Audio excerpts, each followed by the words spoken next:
નમસ્કાર, આપણું ગુજરાતમાં આપનું સ્વાગત છે। હું છું આપની સાથે સંધ્યા। ગાંધીનગરની ગિફ્ટ સિટીને મળી ગઈ છે દારૂની ગિફ્ટ। અહીં હવે બિંદાસ લગાવો દારૂના જામ। ગાંધીનગર સ્થિત ગિફ્ટ સિટીમાં દારૂબંધી હળવી કરવાનો નિર્ણય લેવામાં આવ્યો છે। ગિફ્ટ સિટી ખાતે સ્થપાયેલ આંતરરાષ્ટ્રીય અને રાષ્ટ્રીય સ્તરની કંપનીઓ માટે ગ્લોબલ બિઝનેસ ઇકોસિસ્ટમ પ્રોવાઇડ કરવાના હેતુથી સમગ્ર વિસ્તારમાં વાઇન એન્ડ ડાઇન ફેસિલિટી ઉપલબ્ધ કરાવવા માટે પ્રોહિબિશનના નિયમોમાં ફેરફાર કરવામાં આવ્યા છે। આ નિર્ણય ઉચ્ચ કક્ષાએ લેવાયો છે। આ છૂટછાટ મુજબ સમગ્ર ગિફ્ટ સિટીમાં કામ કરતા બધા કર્મચારીઓ માલિકોને લીકર એક્સેસ પરમિટ આપવામાં આવશે, જેના દ્વારા તેઓ આવી વાઇન એન્ડ ડાઇન આપતી ગિફ્ટ સિટીની હોટેલ્સ, રેસ્ટોરન્ટ્સ, ક્લબમાં લીકરનું સેવન કરી શકશે। આ સિવાય દરેક કંપની જેને ઓથોરાઇઝ કરે તેવા મુલાકાતીઓને પણ ટેમ્પરરી પરમિટથી આવી હોટેલ્સ, રેસ્ટોરન્ટ્સ, ક્લબમાં જે તે કંપનીના કાયમી કર્મચારીની હાજરીમાં લીકરનું સેવન કરવા દેવાની જોગવાઈ કરવામાં આવી છે। ગિફ્ટ સિટી ખાતે આવેલ કે આવનાર હોટેલ્સ, રેસ્ટોરન્ટ્સ, ક્લબ પોતાને ત્યાં વાઇન એન્ડ ડાઇન ફેસિલિટી એટલે કે FL3 પરવાના મેળવી શકશે। ગિફ્ટ સિટીમાં દારૂની છૂટ મુદ્દે શરૂ થઈ ગયું છે દંગલ।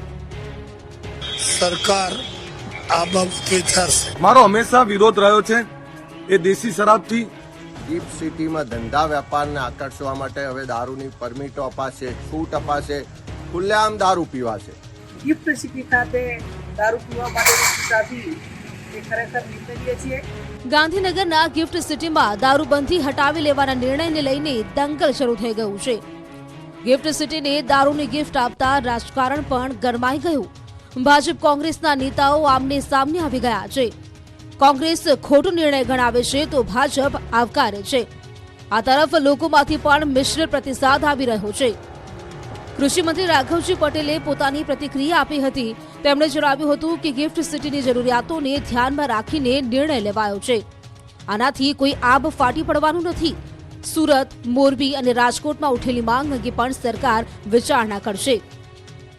કૃષિ મંત્રી રાઘવજી પટેલે જણાવ્યું હતું કે સરકાર માત્ર આવકનું વિચારતી નથી, બીજા રાજ્યો અને વિશ્વભરના દેશો સાથે વેપાર વિકસે તે વિચારીને ગિફ્ટ સિટીની જરૂરિયાતોને ધ્યાનમાં રાખીને આ નિર્ણય લેવાયો છે। બીજી તરફ કૃષિ મંત્રીના નિવેદન બાદ રાજ્ય સરકારના પ્રવક્તા ઋષિકેશ પટેલે સ્પષ્ટતા કરી છે કે અન્ય સ્થળે દારૂબંધી નહીં હટે। ગુજરાતમાં દારૂબંધી છે અને રહેશે જ। માત્ર ગિફ્ટ સિટી પૂરતો જ આ નિર્ણય સીમિત છે। અન્ય કોઈ સ્થળો કે પ્રવાસીઓ માટેનો કોઈ વિચાર નથી। એક સમયે દારૂના દૂષણ સામે અભિયાન ચલાવનાર અને એ અભિયાન થકી જ રાજકારણમાં પ્રવેશ કરનાર ભાજપના ધારાસભ્ય અલ્પેશ ઠાકોરે કહ્યું છે કે ચોક્કસ માપદંડો સાથે છૂટછાટો અપાઈ છે। એવી છૂટ નથી કે કોઈ પણ ગિફ્ટ સિટીમાં આવી જતો રહે। ત્યારે રાજ્યના પૂર્વ CM શંકરસિંહ વાઘેલાનું પણ આ મુદ્દે નિવેદન સામે આવ્યું। તેમણે કહ્યું કે દારૂબંધી નીતિદંભી છે।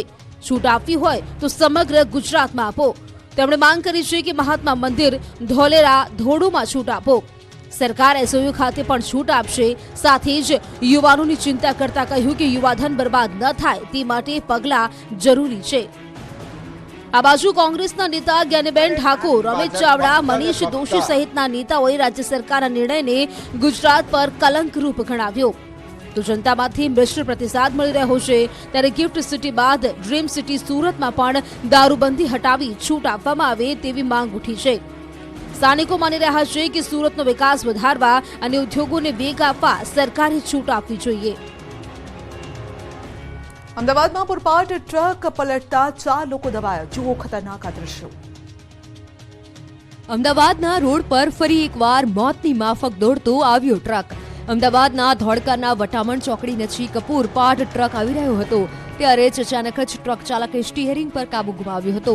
પૂરપાટ આવતો ટ્રક પલટી મારી સિગ્નલ ક્રોસ કરી રોડની સાઈડમાં જઈ ધડાકાભેર પડ્યો હતો।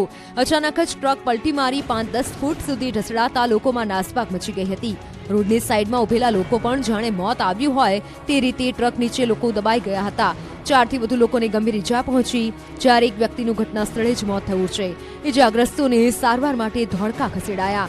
એટલું જ નહીં, ટ્રક ચાલકની બેદરકારીના કારણે લારી ગલ્લાવાળાઓને મોટું નુકસાન થયું છે.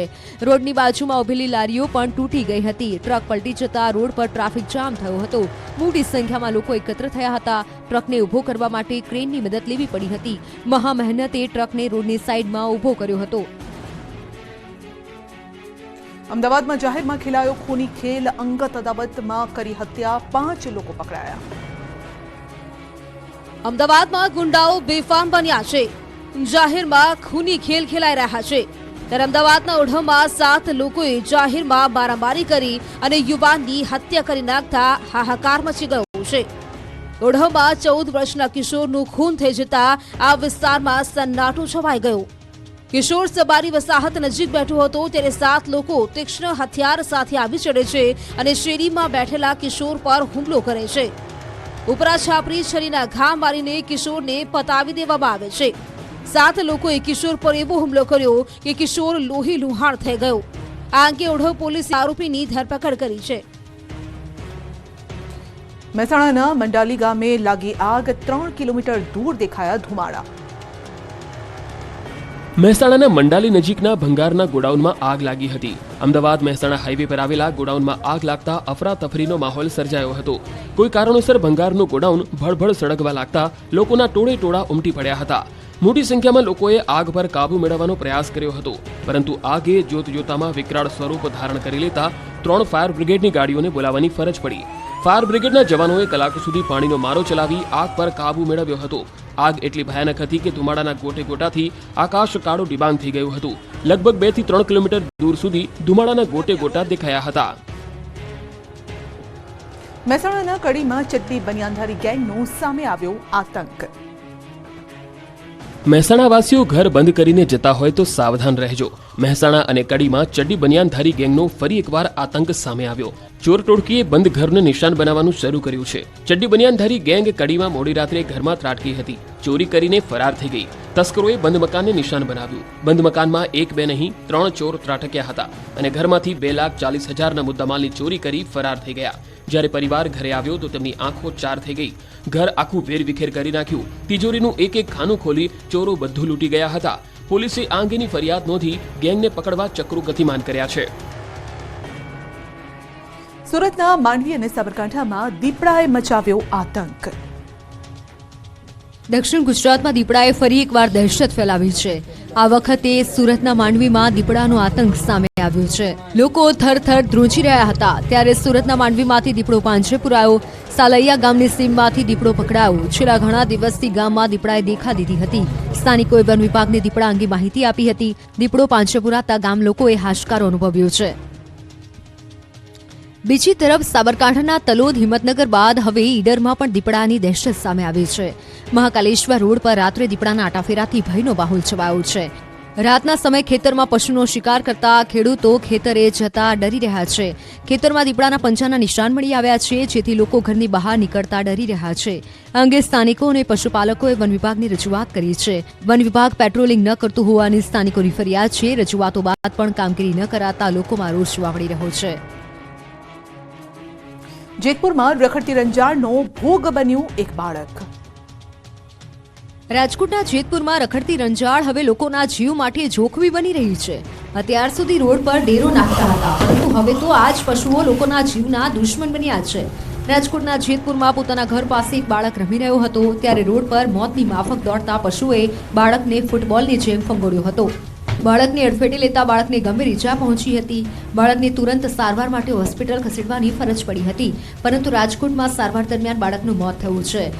પરિવાર કોળ દીપક ગુમાવતા શોકના માહોલમાં છવાયો છે. તમને જણાવી દઈએ કે નગરપાલિકા રખડતા ઢોર પકડવાની કામગીરી કરતું નથી. શહેરમાં ઠેર ઠેર રખડતા ઢોરનો અડીંગો જોવા મળ્યો છે. તો રાજ્યના શ્વાનના વધતા આતંકથી લોકોમાં ફફડાટ છે. રાજકોટના જંગલેશ્વરમાં શ્વાનનો આતંક યથાવત. જંગલેશ્વર સહિત અનેક વિસ્તારમાં શ્વાન હિંસક બન્યા છે. ત્યારે સૌથી વધુ બાળકો પર હુમલા કરતા હોવાથી લોકોમાં ભયનો માહોલ સર્જાયો છે. જંગલેશ્વર અને નીલકંઠ પાર્કમાં શ્વાને બાળક પર હુમલો કર્યો હતો, તો બીજી તરફ શહેરના કોઠારિયા વિસ્તારમાં શ્વાને બાળક પર હુમલો કર્યો છે. સુરતના નાનપુરામાં વિદ્યાર્થી પર શ્વાને હુમલો કર્યો હતો. ઇસ્લામપુરા ઉમરવાડામાં વિદ્યાર્થીને બચકા ભર્યા હતા. ધારીના ગરધરા માતાજીના મંદિરે સાવજ આવ્યો દર્શન કરવા.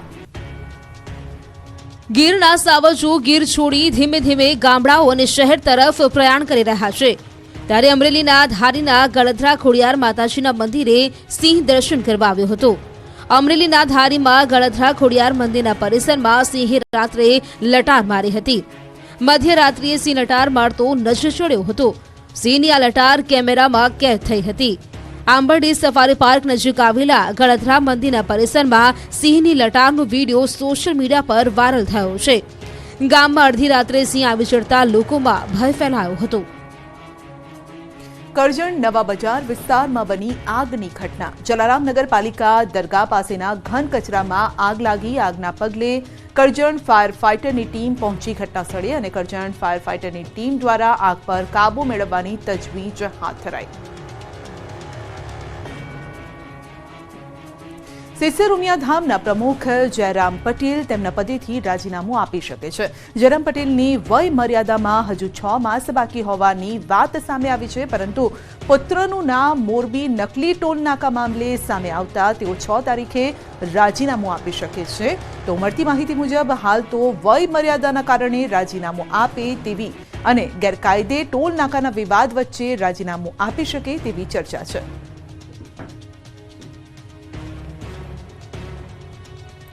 વર્ષ 2026 સુધીમાં રાજકોટમાં બની જશે લાયન સફારી પાર્ક. ગુજરાતવાસીઓ જ નહીં, હવે દેશવાસીઓ માટે એક મોટા અને આનંદના સમાચાર. હવે સિંહ દર્શન માટે ગીર કે અન્ય અભયારણ્યોમાં જવું નહીં પડે. હવે રાજકોટમાં પણ એક મોટું લાયન સફારી પાર્ક આકાર લેશે. રાજકોટમાં સિંહની ગર્જના સંભળાશે. રાજકોટ મનપા દ્વારા 30 કરોડના ખર્ચે 33 હેક્ટર જેટલી ખુલ્લી જગ્યામાં દેશની પ્રથમ લાયન સફારી પાર્ક બનાવવામાં આવશે. રાજકોટ મનપા દ્વારા ઈસ્ટ ઝોનમાં એશિયાટિક લાયન સફારી પાર્ક બનાવવા માટે ભારત સરકારને મોકલવામાં આવેલી દરખાસ્તને સેન્ટ્રલ ઝૂ ઓથોરિટી દ્વારા મંજૂરી આપવામાં આવી છે. અંદાજે 33 હેક્ટર જમીન લાયન સફારી પાર્ક બનાવવા હેતુ જમીન સંપાદન કરવા આવ્યું છે. ઝૂ અને બ્રીડિંગ સેન્ટર સહિત કુલ 13 સિંહ મનપા પાસે છે. તેમાંથી એક સિંહ અને એક સિંહણ અથવા તો એક સિંહ અને 2 સિંહનું એક પ્રાઇડ ત્યાં મુકાશે. ત્યારબાદ ત્યાં આ સિંહ પોતાની વસ્તી વધારશે. સિંહ દર્શનની સાથે સાથે આયુર્વેદમાં ઉપયોગી હોય તેવા વૃક્ષો પણ જોવા મળશે. અંદાજે 30 કરોડ રૂપિયાના ખર્ચે લાયન સફારી પાર્ક બનતા 2.5 વર્ષ જેટલો સમય લાગશે અને 2026ના અંત સુધીમાં વિહરતા સિંહ જોવાનો લહાવો મળશે. દેવળિયા અને સાસણગીરમાં જે રીતે લોકોને વાહનમાં બેસાડીને વિહરતા સિંહ જોવાનો લહાવો મળે છે, તેવો જ લહાવો રાજકોટ શહેરમાં પણ મળશે. ધોરાજીથી જામકંડોરણા સુધીના રોડ પર નીકળશો તો તમારા હાડકા ખોખલા થઈ જશે. રાજકોટ જિલ્લાના જામકંડોરણાથી ધોરાજીનો મુખ્ય માર્ગ દિવસે ને દિવસે ખરાબ થતો જાય છે. 18 કિલોમીટરનો આ રોડ પસાર કરવા માટે લગભગ 2 કલાક લાગે. રોડ એટલો બિસ્માર થઈ ગયો છે કે રોડ પર ડામર શોધવા માટે બિલોરી કાચ લઈને નીકળવું પડે. રોડ પર ઠેર ઠેર જોવા મળી રહ્યા છે ખાડા. રોડ પર ચારે તરફ છવાયું છે ખાડાઓનું રાજ. અહીંથી પસાર થતા વાહનો જાણે ડાન્સિંગ વાહનો હોય તે રીતે પસાર થાય છે. વાહન ચાલકોએ સારો રોડ શોધવા માટે સર્પાકારમાં વાહન ચલાવવાની ફરજ પડી રહી છે. વાહન ચાલકોને ભારે હાલાકી પડી રહી છે. નાના મોટા અકસ્માતો સર્જાઈ રહ્યા છે. રાહદારીઓ ત્રાહિમામ પોકારી ગયા છે. મોટરસાયકલ હોય કે મોટા વાહનો અવરજવરમાં સમયસર પહોંચી શકાતું નથી. રોજના હજારોથી પણ વધારે વાહનો આ જ માર્ગ પરથી પસાર થતા હશે. ખરાબ રસ્તાઓને લઈને વાહનોનું વેરનેટેજ પણ વધી રહ્યું છે. વાહન ચાલક વિદ્યાર્થીઓ હોય કે અપડાઉન કરનાર વ્યક્તિઓ તમામ લોકોને ભારે મુશ્કેલીઓ સહન કરવી પડી રહી છે. નિંભર તંત્ર દ્વારા હજુ સુધી રસ્તાનું કોઈ સમારકામ હાથ ધરવામાં આવેલ નથી. ઘણા વર્ષોથી જામકંડોરણાથી ધોરાજી તરફનો મુખ્ય માર્ગ અતિશય ખરાબ હાલતમાં છે અને લોકોની એક જ માંગણી છે કે તાત્કાલિક રસ્તાઓનું સમારકામ કરવામાં આવે. ધ્રાંગધ્રાની સરકારી હોસ્પિટલ ચાલી રહી છે રામ ભરોસે. મોટા ભાગની જગ્યાઓ છે ખાલી. સામાન્ય રીતે હોસ્પિટલની કલ્પના કરો એટલે પહેલા ડોક્ટર જ મગજમાં આવે, પરંતુ ગુજરાતના ધ્રાંગધ્રાની સરકારી હોસ્પિટલ એવી છે જે તબીબો વગરની છે. જી હા, રાજ્ય સરકાર દ્વારા એક તરફ સુરેન્દ્રનગર જિલ્લા સહિત રાજ્યમાં આરોગ્યલક્ષી સુવિધાઓ અને સેવાની મોટી મોટી વાતો કરવામાં આવે છે, ત્યારે સુરેન્દ્રનગર જિલ્લાના ધ્રાંગધ્રા શહેરની મુખ્ય સરકારી હોસ્પિટલ રામ ભરોસે ચાલી રહી છે. રાજરાયસિંહજીમાં ગાયનેક સહિત અલગ અલગ 8 જેટલા વિભાગોમાં છેલ્લા ઘણા વર્ષોથી ડોક્ટરોની જગ્યા ખાલી છે. તબીબો વગર શહેરીજનોને ભારે હાલાકી પડી રહી છે. છતે હોસ્પિટલે લોકોને ખાનગી હોસ્પિટલમાં સારવાર લેવાની ફરજ પડી રહી છે. તબીબો વગર હોસ્પિટલના કરોડો રૂપિયાના ઉપકરણો ધૂળ ખાઈ રહ્યા છે, જેને લઈ સામાજિક કાર્યકર્તાઓ અને લોકોમાં રોષ જોવા મળ્યો છે. વહેલી તકે ખાલી જગ્યાઓ પૂર્ણ કરવામાં આવે તેવી માગણી કરવામાં આવી હતી. જો તુરંત સમસ્યા હલ નહીં થાય તો ઉગ્ર આંદોલનની ચીમકી આપવામાં આવી. દ્વારકામાં 37,000 આહિર રાણી બહેનો પરંપરાગત પરિધાન પહેરી રાસ રચી ઇતિહાસને જીવંત કરશે. શરૂ થઈ ગઈ છે તૈયારી. યાત્રાધામ દ્વારકામાં આવતીકાલે હજારો વર્ષ બાદ ફરી એકવાર ઇતિહાસ રચાવા જઈ રહ્યો છે. 37,000થી વધુ આહિર રાણીઓ ભવ્ય મહારાસ રમવાની છે. 5,000 વર્ષ જૂના ઇતિહાસને ફરી યાદ કરવા આ ભવ્ય મહારાસનું આયોજન કરવામાં આવ્યું છે, જેમાં 37,000 આહિરાણી બહેનો પરંપરાગત પરિધાન પહેરી રાસ રચી ઇતિહાસને જીવંત કરશે. આ મહારાસની સમગ્ર તૈયારીઓને આખરી ઓપ આપી દેવામાં આવ્યો છે. ગુજરાતભરમાંથી અંદાજે 37,000થી વધુ બહેનો આ મહારાસમાં ભાગ લેશે. આ સાથે આવતીકાલે આહિર બહેનોએ એક્સપોનું આયોજન કરવામાં આવ્યું છે. આયોજનમાં અંદાજે 1.5 લાખથી વધુ આહિર સમાજના લોકો આવશે. આહિર બહેનો પોતાના પારંપરિક ડ્રેસ પહેરી કાળિયા ઠાકોરની રાજધાની દ્વારકામાં કૃષ્ણ ભક્તિમાં લીન બની મહારાસ કરશે, જેના ભાગરૂપે ગુજરાત સહિત દેશ અને દુનિયાના વસતા આહિર સમાજો આ કાર્યક્રમને નિહાળવા અને માણવા દ્વારકા આવી રહ્યા છે. કાર્યક્રમ દરમિયાન દ્વારકાધીશ જગત મંદિરની આસપાસ આહિર સમાજ દ્વારા સફાઈ અભિયાન કરવામાં આવ્યું. વલસાડમાં નશામાં ધૂત ડ્રાઈવરનું કારસ્તાન, બસની ચાવીઓ લઈ ફરાર. ગિફ્ટ સિટીમાં એક તરફ દારૂની છૂટનો મુદ્દો ચર્ચામાં છે, બીજી તરફ વલસાડમાં દારૂડિયા ડ્રાઈવરોએ સમગ્ર સિટી બસ સેવાને બાનમાં લીધી હોવાની ઘટના સામે આવી. દારૂના નશામાં બબાલ કરી 2 ડ્રાઈવરોએ તમામ બસોની ચાવી લઈને ફરાર થઈ જતા વલસાડ શહેરમાં કલાકો સુધી બસ સેવા ખોરવાઈ ગઈ. વલસાડ શહેરમાં સિટી બસ સેવા ચાલે છે. કુલ 5 બસો શહેરના અલગ અલગ વિસ્તારોમાં અવરજવર કરે છે. જોકે આ સિટી બસ સેવાના 2 ડ્રાઈવરો દારૂના નશામાં ડેપો પર પહોંચ્યા હતા. ત્યારબાદ એક બસના ડ્રાઈવરે અન્ય બસના ડ્રાઈવર સાથે બબાલ કરી હતી અને અન્ય એક બસના ડ્રાઈવરને માર માર્યો હતો.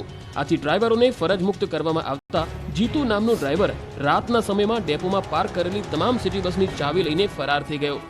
સવારે બસની ચાવી ન હોવાથી કલાકો સુધી બસની સેવા ખોરવાઈ ગઈ અને ડેપોમાં દોડધામ મચી ગઈ. આખરે આ દારૂડિયા ડ્રાઈવરોની દાદાગીરી અંગે બસ સેવા સંચાલકે પોલીસને રજૂઆત કરી છે. વડોદરામાં 2 બહેનોએ 7મા માળેથી લગાવી મોતની છલાંગ. વડોદરાના અટલાદરા વિસ્તારમાં 2 સગીર પિતરાઈ બહેનોએ 7મા માળેથી મોતની છલાંગ લગાવી જિંદગી ટૂંકાવી દીધી છે. શહેરના અટલાદરા સ્વામિનારાયણ મંદિરની પાછળ આવેલા માધવનગરમાં 2 ટાવરના 8મા માળના બિલ્ડિંગની છત ઉપરથી 2 પિતરાઈ બહેનોએ પડતો મૂકી આપઘાત કર્યાની અરેરાટીભરી ઘટના સામે આવી છે. જોકે મામા ફોઈની થતી આ બંને બહેનોએ કયા કારણોસર આપઘાત કરી લીધો છે તે રહસ્યમય છે. બંને બહેનોએ આપઘાત કરતા પરિવારજનોના હૈયાફાટ રુદને કઠણ કાળજાના લોકોને પણ હચમચાવી મૂક્યા હતા. 125 ફૂટ ઊંચાઈથી પડી હોવા છતાં લોહી નીકળ્યું ન હતું. બંનેના ઘૂંટણની નીચે ઈજા થઈ હતી. જોકે એફએસએલની ટીમ સ્થળ પર આવી પહોંચી છે. આ બનાવની પરિવારજનોએ આપેલી માહિતી મુજબ પાદરા રોડ પર આવેલા નારાયણવાડી ખાતે રોડ ઉપર ઝુમ્મર, કાચના વાસણો સહિત વિવિધ દુકાનો વેચી પરિવારનું ગુજરાન ચલાવે છે. બપોરે લગભગ 2 વાગ્યાના સુમારે પુષ્પા અને શીલા અટલાદરા સ્વામિનારાયણ મંદિરની પાછળ આવેલા માધવનગરના 2 ટાવરના ટેરેસ ઉપર પહોંચી ગઈ હતી અને બંને સગીરાઓએ બેઠેલી અવસ્થામાં પડતું મૂક્યું હતું. આ ઘટનાના પગલે માધવનગરના તમામ ટાવરના લોકો નીચે ઉતરી આવ્યા હતા. આ અંગે જાણ માંજલપુર પોલીસને કરાતા પોલીસ કાફલો ઘટના સ્થળે દોડી આવ્યો હતો. આ બનાવના પગલે સમગ્ર પંથકમાં હાહાકાર મચી ગયો હતો. ગિફ્ટ સિટીમાં દારૂની છૂટ વચ્ચે જ વડોદરા અને અમદાવાદથી પકડાયો મોટી માત્રામાં દારૂ. ગાંધીનગરની ગિફ્ટ સિટીમાં દારૂના સેવન માટે છૂટ અપાઈ છે. બીજી તરફ અમદાવાદમાં દારૂડિયાઓને પકડવા પોલીસ કમિશનરે ખાસ મુહિમ શરૂ કરી છે, જેમાં દારૂ પીને કાર ચલાવનારા સામે ફરિયાદ નોંધાશે. તો બીજી તરફ 31st નજીક આવી રહી છે અને ગુજરાતમાં ગેરકાયદે દારૂની ઘૂસણખોરી અને હેરાફેરી સામે ગુજરાત પોલીસે પણ ચાંપતી નજર રાખી રહી છે. ખાસ કરીને આંતરરાજ્ય સરહદ અને ચેકપોસ્ટ પર વિશેષ તકેદારી રખાઈ રહી છે. ત્યારે વડોદરામાં એલપીજી ગેસના ટેન્કરમાંથી દારૂ પકડવામાં કેસમાં મોટા ખુલાસા થયા. તપાસમાં દારૂની કિંમત 50 લાખથી ઉપર પહોંચી છે. હાલમાં 50,64,00 રૂપિયાની કિંમત કુલ 12,516 બોટલો મળી છે. સાથે ટ્રક સાથે કુલ 60.23 લાખ રૂપિયાનો મુદ્દામાલ પણ જપ્ત થયો છે. દારૂની સાથે પોલીસે રાજસ્થાનના બાડમેરના વતની મેઘારામ જાટ નામના ડ્રાઈવરની ધરપકડ કરી છે. આ જથ્થો સુરેન્દ્રનગર લઈ જવાતો હતો. તો આ તરફ અમદાવાદના વસ્ત્રાલ વિસ્તારમાં આવેલ પુષ્પ રેસિડેન્સીના પાર્કિંગમાંથી દારૂનો જથ્થો મળી આવ્યો. નિવૃત્ત આર્મીમેન અને અન્ય એક વ્યક્તિને દારૂની 72 નંગ બોટલ સાથે ઝડપી પડાયા. ઉપરાંત કાર અને મોબાઈલ સહિત ₹6,53,000નો મુદ્દામાલ જપ્ત કર્યો છે. આરોપી વિરેન્દ્ર ગુર્જર સીએસડી કેન્ટીનમાંથી દારૂ લાવતો હોવાની માહિતી મળી છે. તો ફરી એકવાર અરવલ્લીમાં વિદેશ જવાની ઘેલછામાં એક પરિવાર છેતરાયો. 40 લાખમાં પડ્યો વિદેશનો મોહ. વિદેશ જવાના અભરખા ધરાવતા યુવાનો ક્યારેક તકલીફમાં પણ મુકાઈ જતા હોય છે. આવો જ એક વિદેશમાં નોકરીના નામે છેતરપિંડીનો કિસ્સો સામે આવ્યો. વિદેશમાં નોકરી કરવા જવાની ઘેલછામાં અરવલ્લીના ધનસુરાના શેકા ગામની મહિલા સાથે છેતરપિંડી થઈ છે. આ મહિલા પાસેથી એજન્ટોએ કટકે 40 લાખ રૂપિયા પડાવ્યા હોવાનું સામે આવતા સમગ્ર પંથકમાં ખળભળાટ મચી જવા પામ્યો હતો. મળતી જાણકારી પ્રમાણે ધનસુરા તાલુકાના શેકા ગામના અરુણાબેન ધવલભાઈ ચૌધરીને વિદેશ જવાનું આયોજન હતું. માટે તેઓએ તેની જાણકારી માટે અમી ઇન્ટરનેશનલ વિઝા કન્સલ્ટિંગનો સંપર્ક કરતા તેમને વિદેશમાં નોકરીનું સેટિંગ કરી આપવાનું કહ્યું હતું. ત્યારબાદ મહિલા તેમના પરિવાર સાથે યુકે ગયા હતા. કંપનીમાં નોકરી આપવાની વાત કરવામાં આવી હતી. તે કંપનીમાં તેમને નોકરી ન મળતા મહિલા પોતે છેતરાયા હોવાનું લાગતા તે પરત ઘરે આવી ગયા હતા. ત્યારબાદ તેમની સાથે છેતરપિંડી આચરનાર કન્સલ્ટિંગના એજન્ટો સામે મોડાસા ટાઉન પોલીસ મથકે ફરિયાદ નોંધાવી છે. વિદેશમાં નોકરી કરવા જવા માટે ઈચ્છતા લોકો માટે આ લાલ બત્તી સમાન કિસ્સો છે. ટુંડેલ સીમમાં આવેલી ફૂડ કંપનીની ઓફિસમાંથી 22 લાખની ચોરી. નડિયાદ તાલુકાના ટુંડેલ સીમમાં આવેલી ફૂડ કંપનીની ઓફિસમાં ચોર ત્રાટક્યા. ત્રાટકેલા તસ્કરો લોકરમાં મૂકેલા ₹22 લાખની રોકડ ચોરી કરીને ફરાર થઈ ગયા. ઓફિસના સીસીટીવીમાં 2 તસ્કરો કેદ થયા. ટુંડેલ સીમમાં આવેલી ઉત્સવ ફ્રૂટ પ્રોડક્ટ્સ કંપનીમાં કામદારોને પગાર આપવા કંપનીના કેશિયરે ₹22 લાખ ઉપાડી ઓફિસના લોકરમાં મૂક્યા હતા. જે ગુમ થતા સીસીટીવીમાં જોતા 2 વ્યક્તિ કંપનીમાં પ્રવેશ કરી ચોરી કરીને ફરાર થતા કેદ થયા. સમગ્ર મામલે કંપની માલિકે વસો પોલીસ સ્ટેશનમાં ફરિયાદ નોંધાવી છે. પોલીસે સીસીટીવીના આધારે વધુ તપાસ હાથ ધરી છે. નડિયાદમાં મંજીપુરા વિસ્તારમાં 45 વર્ષીય મહેશભાઈ પટેલ ભાગીદારીમાં પીજ ચોકડી નજીક ટુંડેલ ગામની સીમમાં ઉત્સવ ફૂડ પ્રોડક્ટ્સ કંપની વર્ષ 2005થી ચલાવે છે. 15મી ડિસેમ્બરના રોજ કંપનીના કામદારોનો પગાર કરવાનો હોય તેમજ વહીવટી ખર્ચ હોય જે માટે કંપનીના કેશિયરે બેંકના ખાતામાંથી ₹24 લાખ ઉપાડ્યા હતા. આ મોટી રકમ લાવી કંપનીની ઓફિસના લોકરમાં મૂકી હતી. આ ₹24 લાખ પૈકી ₹2 લાખ કંપનીના ખર્ચમાં વપરાયેલા હતા અને બાકીના ₹22 લાખ ઓફિસના લોકરમાં મૂક્યા હતા. આ લોકરની ચાવી બાજુમાં આવેલ દિવાલ પરના લાકડાના કબાટમાં મૂકી હતી. જ્યારે બીજા દિવસે ઓફિસે પહોંચતા પૈસા ગાયબ થઈ જતા પગ તળેથી જમીન ખસી ગઈ હતી. રાજ્યના વન પર્યાવરણ મંત્રીએ નાયક ફિલ્મની સ્ટોરી જેવું કામ કર્યું. અનિલ કપૂરની નાયક ફિલ્મ લગભગ લોકોએ જોઈ જ હશે. તો વળી આપણી આસપાસ એવું પણ સાંભળ્યું છે કે આવા નેતા હવે ભાગ્યે જોવા મળે છે. ત્યારે ગુજરાતના એક મંત્રી પણ ફિલ્મ નાયક જેવું જ કામ કરી રહ્યા છે. 155 ઉલપાડ વિધાનસભાના ધારાસભ્ય અને રાજ્ય કક્ષાના વન પર્યાવરણ મંત્રી મુકેશ પટેલે પણ સ્વચ્છતા અભિયાનને તેજ કર્યું છે. ઓલપાડના સાયણ, દેલાડ, સિવાણ, પરિયા સહિત 52 ગામોમાં મેગા સ્વચ્છતા અભિયાનની શરૂઆત કરાવી છે. જેના ભાગરૂપે આજે કીમ ગામે મંત્રી મુકેશ પટેલ સહિતના આગેવાનો હાથમાં ઝાડુ લઈને સાફ સફાઈ અભિયાનમાં ઉતરી પડ્યા હતા. તેમણે અપીલ સાથે કહ્યું છે કે જો જાહેરમાં કચરો નાખે તો તેમને દંડ કરો અને છતાં નહીં માને તો નળ અને વીજળી કનેક્શન કાપી નાખો. તેમણે એમ પણ જણાવ્યું છે કે ગામમાં સ્વચ્છતા અભિયાન જરૂરી છે. કીમમાં ગંદકીનું નામો નિશાન જોવા મળવું જોઈએ નહીં. આરોગ્ય વિભાગના 800 કર્મચારીઓ સુધરી જજો. બનાસકાંઠાના જિલ્લા આરોગ્ય અધિકારીની સત્તા ખેંચી લેતા હડકંપ. આરોગ્ય વિભાગના 800 કર્મચારીઓ આળસ ખંખેરી નાખજો. કામ પ્રત્યે બેદરકારી રાખશો તો નોકરી ગુમાવવી પડશે. કેમ કે બનાસકાંઠાના જિલ્લા આરોગ્ય અધિકારીની સત્તા ખેંચી લેતા હડકંપ મચી ગયો. કામ પ્રત્યે લાપરવાહી અને આરોગ્ય ફાઇનાન્સ કર્મીને બચાવવાના આક્ષેપો કરવામાં આવ્યા. બંને અધિકારીઓ એકબીજા સાથે વાત ન કરતા હોવાથી મેસેન્જર રાખવામાં આવતો હતો. તે દરમિયાન ડોક્ટર જયેશ પટેલ પર કર્મચારીને બચાવવા સહિતના અલગ અલગ મુદ્દાને ધ્યાનમાં લઈ તેમની સત્તા જયેશ સોલંકીને સોંપી દીધી છે. બનાસકાંઠા જિલ્લા વિકાસ અધિકારી સ્વપ્નિલ ખરે અને આરોગ્ય અધિકારી ડોક્ટર જયેશ પટેલનો ગજગ્રાહ ચરમસીમાએ પહોંચ્યો. જિલ્લા વિકાસ અધિકારી સ્વપ્નિલ ખરેએ કહ્યું કે CDHOએ જાણ કર્યા વગર ડિસ્ટ્રિક્ટ ફાઇનાન્સ ઓફિસરની ભ્રષ્ટાચારની કાર્યવાહીને ક્લીન ચીટ આપી બારોબાર જવાબ કરી દીધો હતો. જો કે બંને અધિકારીઓ પોતાનો પક્ષ રાખીને પોતે સાચા હોવાનું અને યોગ્ય કાર્યવાહી કરાઈ હોવાનું કહી રહ્યા છે.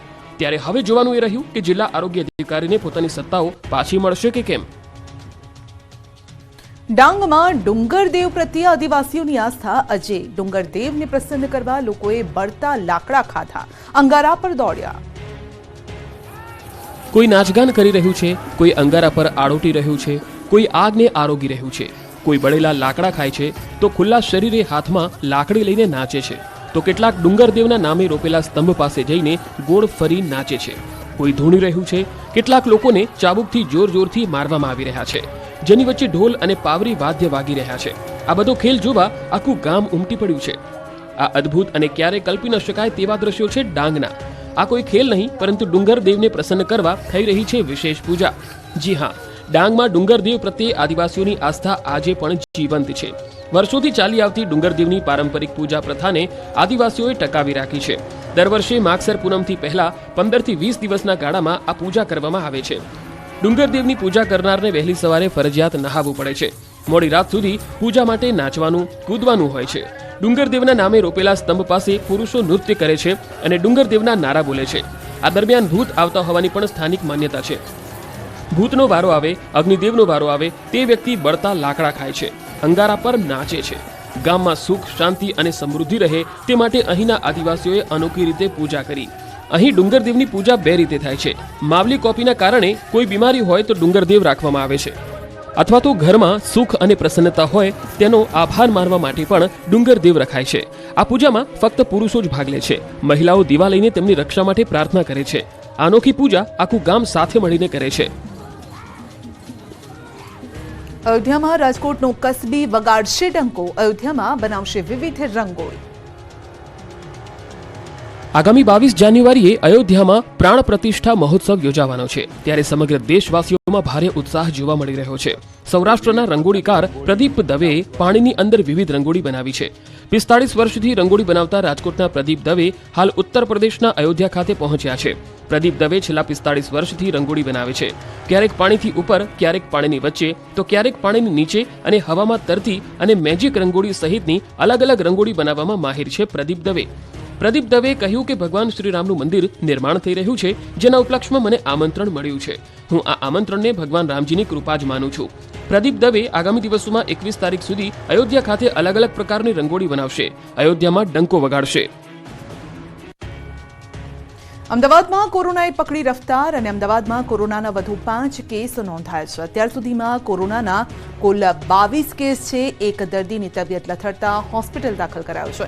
બાકીના 21 દર્દીઓ હોમ આઇસોલેટ છે. 3 પુરુષ, 2 મહિલા દર્દી હોવાનું સામે આવ્યું છે. નવા કોરોના પોઝિટિવ કેસની હિસ્ટ્રી, ટ્રાવેલ હિસ્ટ્રી જે છે તે સુરેન્દ્રનગર અને દિલ્હી હોવાનું જણાયું છે.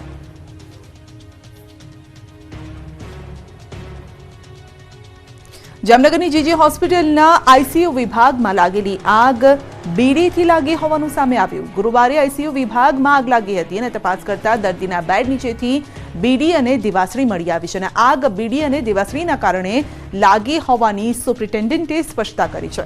આગ લાગતા એક દર્દીને સામાન્ય ઈજા થઈ હોવાનું સામે આવ્યું.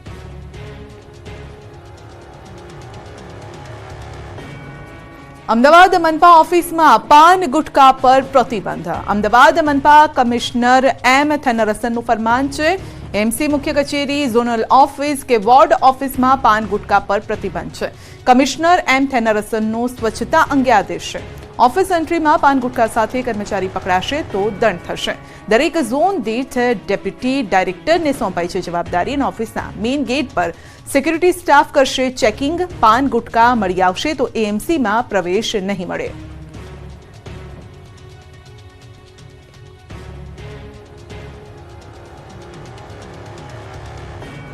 આપણું ગુજરાતમાં અત્યારે બસ આટલું જ. રજા આપશો. નમસ્કાર.